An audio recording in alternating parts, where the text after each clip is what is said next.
Witajcie w pierwszym pełnym odcinku Szafy Fana. Jeśli nie wiecie, na czym polega mój kanał, to szybko przypomnę.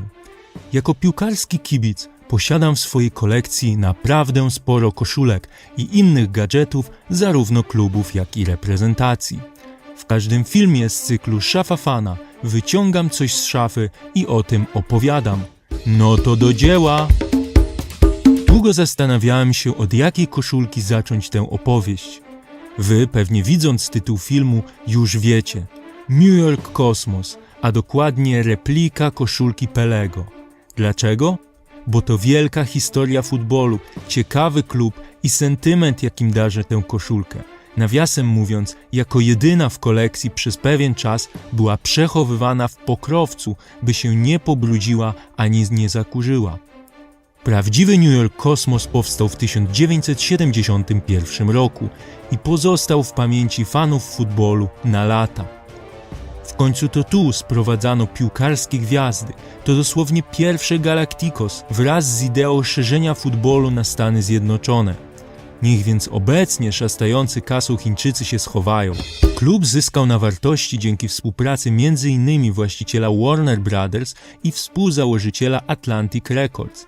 Był najbogatszym klubem piłkarskim na swoje czasy i to czasy, gdy Amerykanie zastanawiali się, dlaczego w piłce nożnej nie ma tylu przerw jak na przykład w bejsbolu i dlaczego nie gra się rękoma. Steve'a Rossa z Warner Brothers zainteresowało przede wszystkim wyzwanie, jakim było wypromowanie tego sportu od zera w USA. Początki nie były zbyt ciekawe. Inwestorzy wybrali się na mecz do St. Louis, gdzie podobno było największe zainteresowanie piłką nożną w całych Stanach i na trybunach zliczyli 340 widzów. Pokazało to tylko, jak ciężka praca ich czeka, szczególnie że prezydent klubu na początku nie wiedział, ile graczy jest na boisku oraz kim jest Pele. Naprawdę. No właśnie, Pele. Gdy w 1972 roku Kosmos zdobył pierwsze mistrzostwo, nikt w Stanach tak naprawdę tego nie zauważył.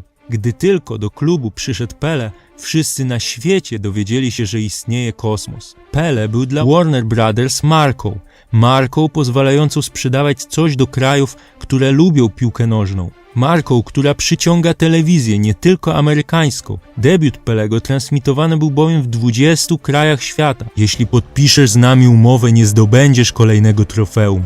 Zdobędziesz cały kraj. To miał usłyszeć Pele wraz z ofertą. Jaką? $2,7 miliona za 3 lata gry. Do tego podpisano umowę na 10 lat praw marketingowych, 14 lat kontraktu PR oraz kontrakt, uwaga, muzyczny. Jeszcze po przyjściu Pelego panowała w klubie trochę prowizorka. Zielonym sprayem malowano dziury w trawie i nierówności, przez co najlepszy piłkarz świata, widząc swoje nogi po pierwszym meczu, chciał od razu zerwać kontrakt, aż prezes wytłumaczył mu, że to zielone to farba. Numer 10 Pelego jest zarezerwowany, więc nikt w historii klubu już z nim nie zagra. Zresztą tak jak z 9 Kinali. Włoch Kinalia sprzeczał się z Pele na boisku i poza nim, ale łączyły ich uciechy życia. Co zrobiło Tampa Bay, by ostatecznie ograć Kosmos? Załatwiono limuzynę, 2 ładne panie i alkohol dla Kinali i Pele. Plan się powiódł. Kolejnego dnia zagrali po prostu słabo. Czy wiecie, że przy wyniku remisowym zarządzano 15 minut mini meczu, a ostatecznie mogła zadecydować sytuacja 1-1 napastnik-bramkarz. Ten pierwszy miał 20 sekund, by ze środka boiska zdążyć pokonać golkipera rywali. Taka ciekawa wariacja, jeśli chodzi o rzuty karne, przypominająca trochę karne w hokeju. Do szatni Kosmosu zapraszano wiele znanych postaci. Pewnego razu trener ekipy z Nowego Jorku, widząc mężczyznę nie najlepiej wyglądającego i chudego, kazał ochroniarzom wyprosić go z szatni. Okazało się, że był to Mick Jagger. Cytaty. Jestem Kinalia. Jeśli strzelam z jakiejś pozycji, to oznacza, że Kinalia może z niej strzelić gola. Chciałbym powiedzieć trochę więcej o Pele, ale boję się, że już was zanudzę, więc skończmy na jego 97 hat-trickach, 31 spotkaniach z 4 golami, 6 z 5 bramkami i 1 z 8. Fenomen z ponad 1000 bramek. W Kosmosie 31 goli. Koszulka to nie jedyny mój gadżet z tego klubu. Oto magnes na lodówkę. W tym momencie staram się go przyczepić. O, już jest. A to coś ekstra, czyli limitowana edycja lalek Polaka danego Szeteli. Grał wtedy w New York Cosmos w jednej ekipie z Raulem Gonzalezem.